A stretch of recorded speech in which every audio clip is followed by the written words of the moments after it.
I mean, you've got to be accessible, and communication is huge. And John, just to go back on that one, we're not young bucks like Mr. Bryan Lovell there. I think we both started a little bit sooner in the industry than him. When I started, there wasn't such a thing as a cell phone or an iPhone, right? I mean, Lord. I was sitting by. Dude, did you have a pager? Oh, so we're going back to the pager days. Did you have a pager? 90s. Yeah.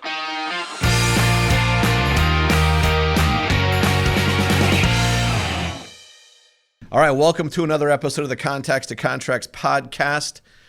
I am Bryan Lovell here with our amazing co-host, Mr. John Jones, and we today have the one, the only, Mr. Steve Richman joining us. Hola, amigos. What's happening, everybody? What's up, Steve? What's up, brother? Feeling good. Good to see you guys for a whole week solid. You know, I got a reboot after that, just hanging out with the two of you for a week. Well, we like to party, Steve. No, listen, we came off of a great couple of days, 7 days together, the three of us spent at the same conference. And huge sales rally. Yeah, huge sales rally. We didn't bring the weather the first couple of days. It was nice. The weather, that was a little... Dude, like one day it was like 50 degrees and raining. That's... Yeah, a little cool for Florida. It's like an oxymoron for the beach. Listen, a couple of years ago, I was in, it wasn't Hilton Head, South Carolina. I'm trying to think. It was another beach. Myrtle Beach. I think it was in Myrtle Myrtle Beach. Take your time, because this is absolutely why people are dialed in right now. They want to hear this story. Keep going, Bryan. Yeah. So I was in Myrtle Beach, South Carolina, and I was there for business for a couple of days, and I got in late that night. And a guy that I was with, he made the arrangements. He was chauffeuring a whole 9 yards. And I check into my hotel. We get in late that night. I wake up the next morning, and there is legit snow on the beach. It's Myrtle Beach. It's a little bit north of here. Dude, it was weird because like you see the waves coming in, but they've got snow on them, and there's snow all over. It's the most oxymoron thing I've ever seen in my life. Well, you're born and raised in Florida. You didn't see a lot of snow. You are a very sheltered young man. Yeah. I got to tell you something. You know, there's other places outside of Florida that have ocean. Why would you do that, Steve? Why would you want to go there? Wow. You got to start watching that show on, I think it's Discovery with the Alaskan fishermen. Okay. Yeah. So you can see how it's. Oh, are you talking about The Deadliest Catch? Yeah. Dude, yeah, that's a cool show. That's one of those jobs that like you look at, like, you know how like sometimes like you see things and you're like, dude, I could totally do that. Right? No, you could not do that. That is something that I will never be like, dude, I could totally do that.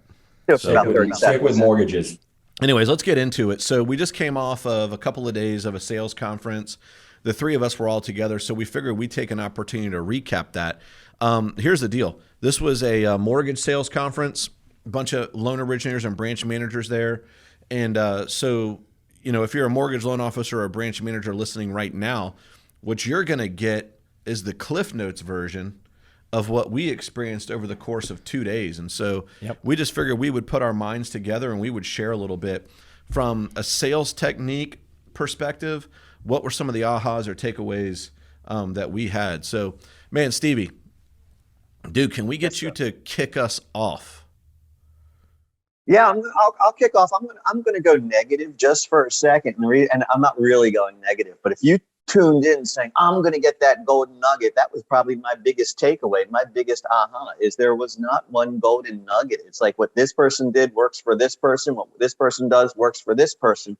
And it's really steal a little bit from each one to figure out what works best from you. And I'll take it even one step further. We are blessed. Don't get me wrong. There were people there that have said, hey, I've been with the company 3 weeks. And there's people that were looking up and saying, hi, I've been doing this for 25, 30 years, right? And we have all that level of experience that's in there. And you're the 2 week guy. Is that what you're saying there, John? Yes. I wish that were the case. And the way that my big takeaway, aside from, there's not one way to do it, is if you're more on that like 2 years or less end, that's where you're dedicated more to a playbook of every day. These are your things that you need to do. You should be scheduled out for the week. You need to have boom, boom, setup, right? If you're doing it and you're saying, it's time for me to grow and figure it out, then once you're an established person, then it's sort of like, now I can explore and try all these other things and do it my way, and I'm not stuck with the schedule. So there's that transition of, and I know the people that, can I get my playbook? I think playbooks work really, really well for those people who are starting out in the industry, and that's what we heard. But then at some point, it's like, I gotta be me, and I gotta do it my way. And I take it to anything that there is, any skill. So as a speaker, I'm a professional speaker, right? And I had one woman, she came up to me and she said, how do you get over stage fright? Da, da, da. I said, I can get anybody to this level of competency at public speaking, but at some point you stop playing by the rules and then you become your own individual and make it happen. If you're teaching somebody to play basketball, this is what you dribble with your fingertips, you hit your elbow here, right? But at some point you're going to do your own razzle dazzle, and that's what it's going to be. So you're gonna personalize it and internalize it, right? That's kind of what you're saying. So the less than 2 years, get your schedule, get set, know what you're doing, and then when you're hit that competency level, now the world's just your oyster, and there's so much opportunity and ways that you can try and leverage who you are and what you do. Steve, I love that. Can I ask you like a drill down question on that? So I'm first of all, we're going to share a bunch of ideas, and hey, they may not work for you. Some of them may, some of them may not. And I think that's what Steve is kind of saying. But am I hearing you say, Steve, like, hey, if you're kind of new to this business, you need to stick to a specific plan before you start deciding, hey, that's more me than that? That's absolutely what I heard. Because when you looked at the new people, they were going, hey, what should I be doing? You should be making this many phone calls a day. You should be taking a real estate agent to lunch. You should be, well, I should be. So do it. They're all asking, do this on Tuesday. Well, I mean, I'm making up the day, obviously, right? But if you plan it out, and this is what I know what I'm going to do. Because the problem is we get, and I listen to this all the time, so distracted. Because if the number one skill, not skill, wrong word. The number one feature that a person has to have to be successful with real estate agents, bottom line is accessibility. If you're not responding immediately to that call and that person to be able to deliver what they need and to get it done, they're going to cut you off. We had real estate agents telling us that. So if you're walking in without a schedule, you don't have the ability to do that juggling up front. You need to have the schedule. And then once you get that competency, then you can start to create your own. Yeah, I mean, one of the commitments that if you're less than 2 years in the business, right, you probably don't have a massive pipeline, right? You're probably able to answer your phones and respond in a timely manner like Steve talked about. And, one of the things is, if I call a business, I expect somebody to answer the phone. So if I'm calling during typical business hours, which would be 9 to 5, I know when I originated, and Steve, that wasn't 2 weeks ago or 2 years ago, it was a long time ago. That was, I didn't immediately implement that, but I did hear from somebody, at an event I was at, and when they described it that way, it was easy for me as a new rookie to listen to a voicemail, to know what I was going to run into. Instead, I made the commitment that I was going to answer each and every phone call like I was open for business. So, I mean, I think that's a huge important thing, because what do realtors do? They want accessibility. And if they call you, Bryan, and it goes to voicemail, I know myself, I'll go on to the next person. You're busy, tied up. And then when you call, hey, I missed a call 10 minutes later. Oh, don't worry about it. I'll call you next week. I found somebody. So, I mean, you've got to be accessible, and communication is huge. And John, just to go back on that one, we're not young bucks like Mr. Brian Lovell there. I think we both started a little bit sooner in the industry than him.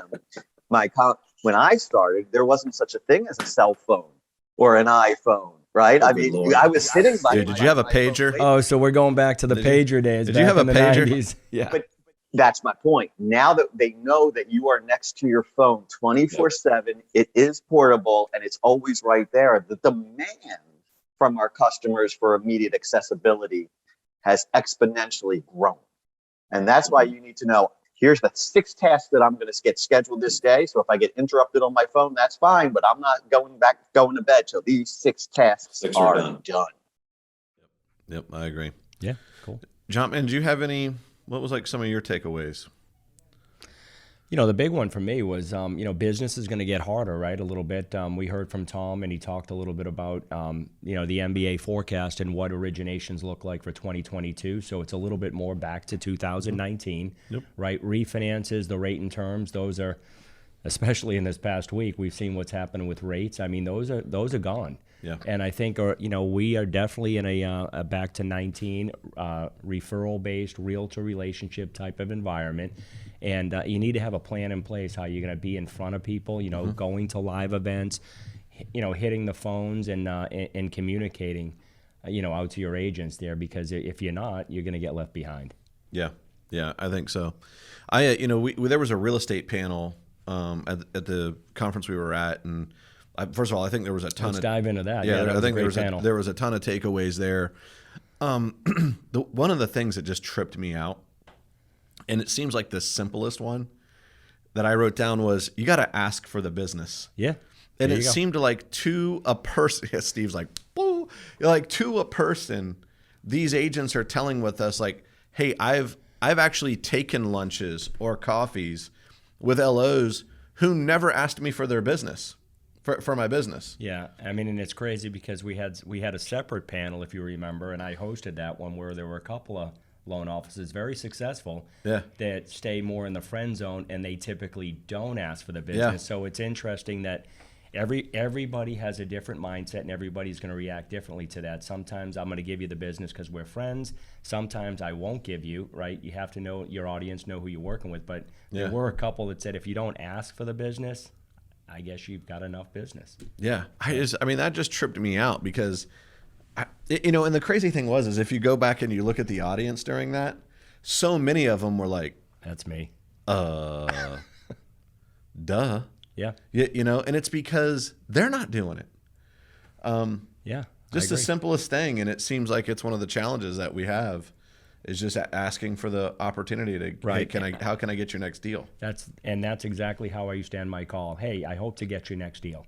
I mean, and it's always difficult. It seems like awkward to ask for the business, but hey, can you give me one of your next two deals? I don't want both, but give me one. Ask for something so there's somewhat of a commitment to get business. Yeah. Yeah. When I look at that agent panel, the one that just smacked me upside my head is when you're dealing with real estate agents, as John just said, we're going into a purchase market. You're the one who's creating your future to make it happen.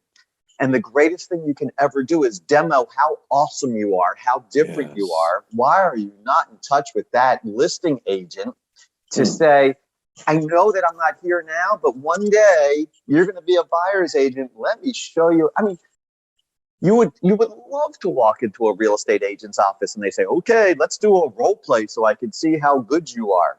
They're going to say that. And here's your opportunity to give a live demo in front of a listing agent. That's who you need. Oh. You just made me think of something that I think you guys will think is funny. So it's a little off topic, but I think it's a worthy story. So when I was a rookie originator, I had developed a relationship with an agent who was in a smaller boutique office, let's say 25, 30 agents, but the office was packed all the time. Like there was 15, 20 agents in the office all the time. And she would let me come in and use the conference room from time to time. And what I would do is I would go into the conference room and I would leave the door open and I would have one of the other originators that I work with give me a call and pretend to be a customer so that all of the agents that were in that office could hear me having a conversation with a borrower or an agent. And like, it would be crazy how many people would then come to me and be like, hey, I heard you talking earlier with somebody and I overheard this. And can you tell me a little bit more about that? Dude, it was crazy. That's awesome. It's crazy. But the other one that I would go also off that, John, I want to bring two words that you Kate brought earlier. You said in person. What I heard loud and clear was people are annoyed with COVID. They are annoyed with Zoom calls. They're aching for that one-on-one or even whatever, just that in-person contact. So if there's ever been a good time to call somebody and take them to lunch or whatever, or do a training class or this, that, or the other, this is it, because they're itching to get out of there. I mean, weekends, we heard from several folks still doing open houses. I know that wasn't a thing maybe, for a period during COVID. And even when COVID kind of, shook us a little bit, it still wasn't, because it was, multiple offer situations. But I know for us here in Florida, we're starting to see them more. Yep. And we've had some loan officers that have had great success, newer in the business, less than 2-year rookie type LOs. And, they hitting like, 4 or 5 on a weekend and just popping by and getting that in person. And then the key thing there is the follow-up, right? The check-in during the week and, to see with the agent how it went, if there's any questions they have, anybody that you can help them with. Yeah, and I've always said that approach turns a cold call into a warm call.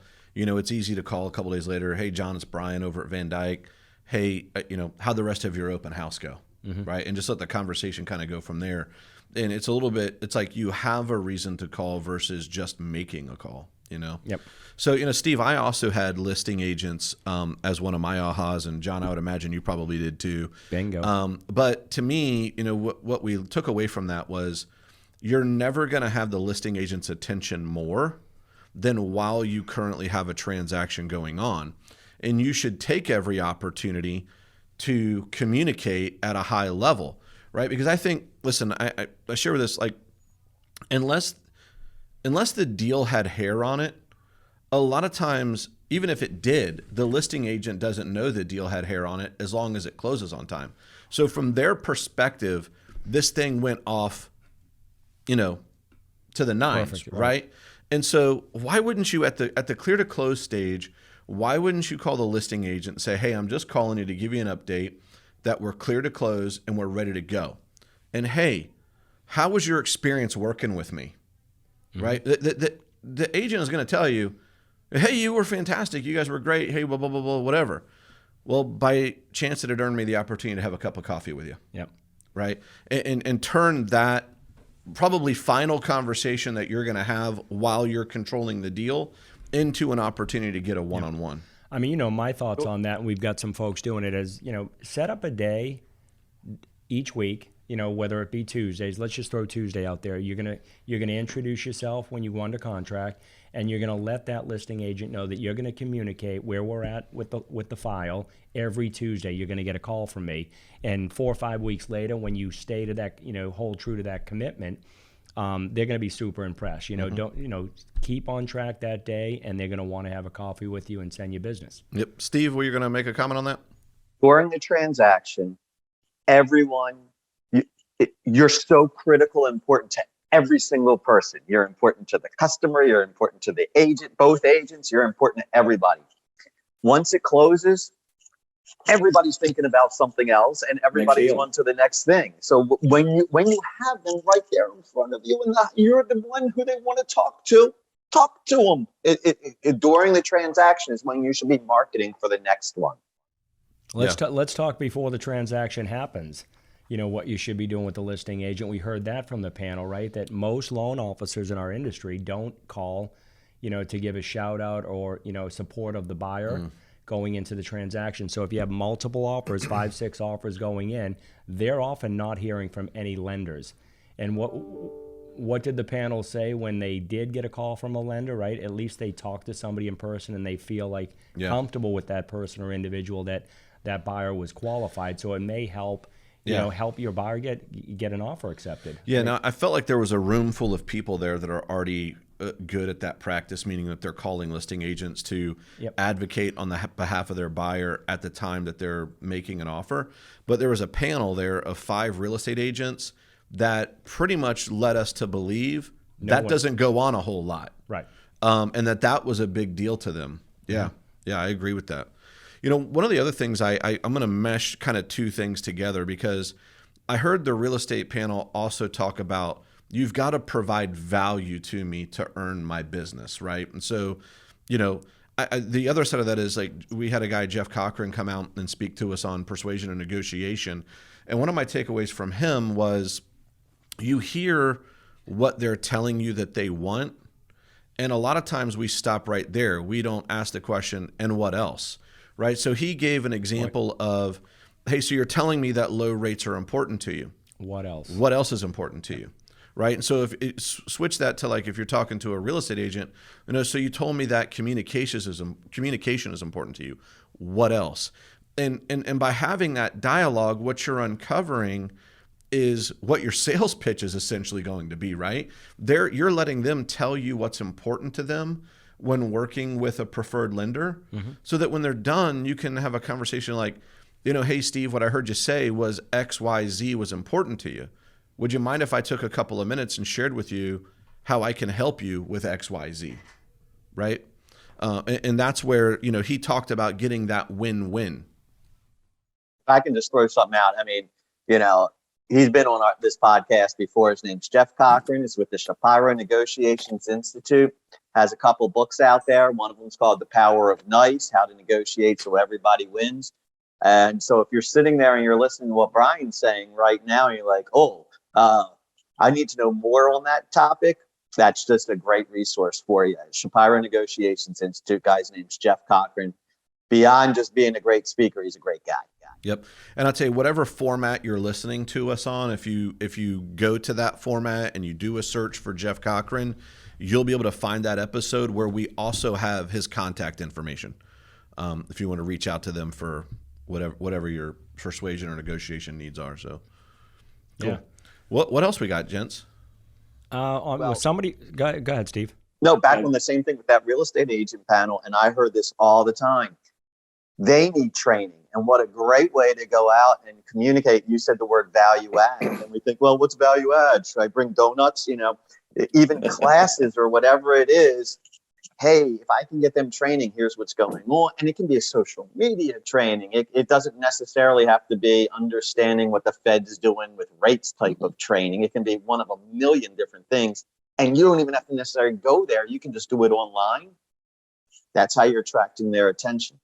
Mm-hmm. Yeah, so some of the top producers we had on the panel, they were talking about when they hire rookies and new realtors, right? Even Mortgage 101 training classes like that, how much they appreciate, and that adds value to the team. Mm-hmm. They don't have to take it upon themselves to try to, educate them, but it's us doing that for them. Yeah. So yeah, it's a great point. Yeah, and I think Steve just brought that up too, but that realtor education piece, we saw somebody, a loan officer on a panel, who that realtor education piece was a big part of their business plan. And what they shifted to during COVID was doing it online, right? So if they couldn't do it in person, they were doing it online. And, I think that could look a lot of different ways. One, if you go out there and advertise that you're going to put together an event online, make sure you're telling them, hey, here are the things that you're going to take away. Here's 2 or 3 things that you're going to take away. But, with today's technology too, when we use Zoom, there's a way to capture, contact information by registering for a Zoom. So just don't put it out there like, here's the link, come on and join me, but set it out there. Hey, we need you to RSVP. You don't want to do that today because you may get hacked. Yeah, you may get hacked, but hey, put the RSVP information in, and now you have contact information. So regardless of whether they show up or not, right? Because some people are going to sign up and something happens and they don't come. You at least now have their contact information, so you can make a follow-up phone call and say, hey, John, sorry we missed you today on my class on XYZ. Yep. And it's a reason to make a touch. Yeah. Right? I like it. Cool. So lastly, I want to throw this out there. Communication was key for everybody.